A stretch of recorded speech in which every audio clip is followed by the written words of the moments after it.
Sai nữa. Chút thì chi nữa.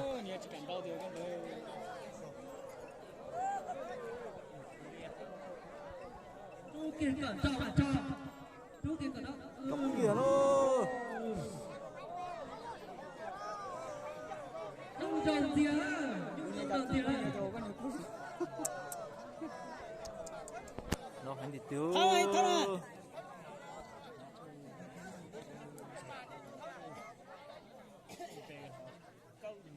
Xuống thấp thấp anh nhỉ. Có tự nhiên mà xem để dạng đó, có tự nhiên nào. Thịt từ đó tự nhiên này. Thoát cái mua, thoát cái mua, tôi ra tôi. À, tôi trên đó à. Rồi mua mấy chi mua. Con đê chai của mình. Giờ con đê chai cam mà. Ồ, chỉ to rồi con ơi. Tôi cho con rể với cho đá Chú ơi. Chú ơi lên chú cẩn cho các bạn cho. đá chỉ đủ rồi đấy. Nó nhầm rồi. Cho đâm mỏng ấy chẳng cho tôi có đâu. Cắm kìa.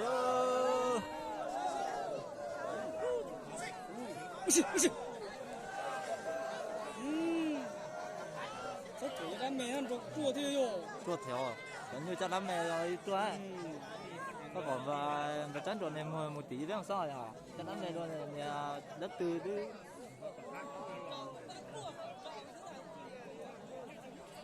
Có một tính.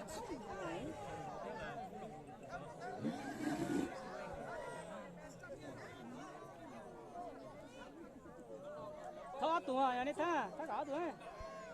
Thả cả tụ chứ. Chào đi.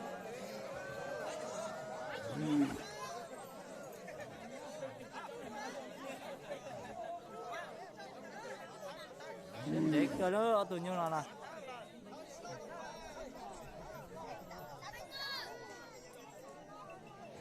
Thả tụ chứ.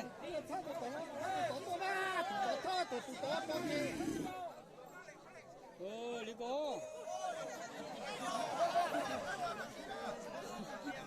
Nhiều hoàn toàn dân rồi chặt câu lưỡi đi. Chú chết tiền tiền mà lóc tàu đó.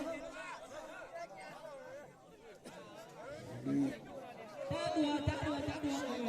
Cho kia các bạn. Sao khi giả tụi nó nè. Nhưng cho tôi cái thủ thế đấy.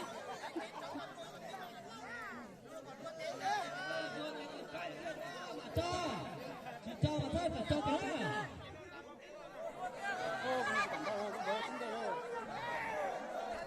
오, 좀 굵어요. 좀 굵어요. 또 구성 뭐요? 저는 정해요. 저 구성 돼. 그거 국항 더 쉬워. 쉬워. Giờ là cái chuyện đâu? Trâu tê rồi. Tụi tao cũng dùng theo thấu xong mà trâu. Gà à? Gà. Tụi nó sáng nó có lửa ra. Ừ.